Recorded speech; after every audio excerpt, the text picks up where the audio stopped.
Hi friends, welcome to అమ్మా cookies. కూరల్లో మీకు ఉల్లికారం పెట్టి ఉండేటటువంటి కూరలకు ఉండే టేస్టే వేరండి. నేనైతే ఈరోజు మీకు అలాంటి కూర దొండకాయ ఉల్లికారం పెట్టి కూర అనేది మీకు చేసి చూపిస్తున్నాను.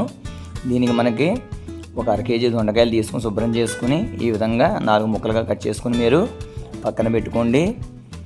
ఇప్పుడు ఒక కుక్కర్ తీసుకుని అందులో మీరు తరిగినటువంటి దొండకాయ ముక్కలు వేసుకుని తగినన్ని నీళ్ళు అనేవి మనం పోసుకుని ఈ యొక్క ముక్కల్ని ఉడికించుకొని పక్కన పెట్టుకోండి.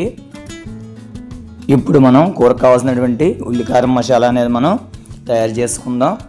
దీనికి మీకు పదార్థాలు ఒక్కొక్కటి మీకు వేస్తూ నేను మీకు వివరిస్తాను. దీనికి మనకు ముందుగా ఒక మిక్సీ జార్ అనేది తీసుకుని ఇందులో ఒక పెద్ద సైజు ఉల్లిపాయని ఈ విధంగా ముక్కలుగా కట్ చేసి వేసుకోండి. అలాగే ఒక చిన్న సైజు అల్లం ముక్క, ఒక 4 వెల్లుల్లి రేఖలు కూడా వేసుకోండి. అలాగే 1 టేబుల్ స్పూను ధనియాలు, అలాగే 1 టేబుల్ స్పూన్ జీలకర్ర కూడా వేసుకోండి. ఒక 2 టేబుల్ స్పూన్స్ కారం అనేది వేసుకోండి. మీ కారం బట్టి అడ్జస్ట్ చేసుకోండి. అలాగే రుచి సరిపడా ఉప్పును కూడా యాడ్ చేసుకోండి. ఇప్పుడు ఇందులో కొద్దిగా నీళ్ళు అనేవి పోసుకుని ఈ యొక్క మొత్తాన్ని ఈ విధంగా మెత్తగా గ్రైండ్ చేసుకోండి. ఇప్పుడు ఒక మందంగా ఉన్నటువంటి ఒక పాన్ అనేది తీసుకుని కొద్దిగా ఆయిల్ అనేది వేసుకోండి.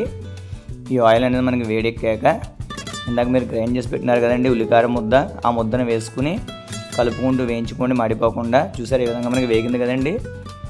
ఇప్పుడు మనకి ఇందులో ఈ విధంగా మనకి వేగిపోయే ఉల్లి ముద్ద, ఇప్పుడు ఇందులో మనం ఉడికించి పెట్టినటువంటి దొండకాయ ముక్కలు అనేవి మనం వేసుకుని ఈ యొక్క ఉల్లి ముద్ద మొత్తం దొండకాయ ముక్కలకు పట్టే వరకు కలుపుకుంటూ మనం ఒక 2 నిమిషాల పాటు వేయించుకోవాలి. ఇప్పుడు ఇందులో కొద్దిగా ఒక 1/2 గ్లాసు నీళ్ళు అనేవి పోసుకుని అటు ఇటు కలుపుకుంటూ మనం ఉడికించుకోవాలి. ఆల్రెడీ ముక్కలు ఉడికిపోయాయి కాబట్టి ఎక్కువసేపు మనం ఉడికించుకోవట్లేదు.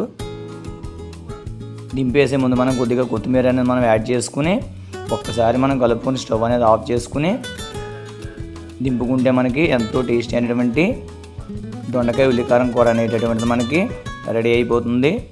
చూసారు మనకి కర్రీ అనేటటువంటిది మనకి రెడీ అయిపోయింది. ఈ కర్రీ రైస్లోకి కానీ రోటీలోకి కానీ టేస్ట్ అయితే నెక్స్ట్ లెవెల్లో ఉంటుంది.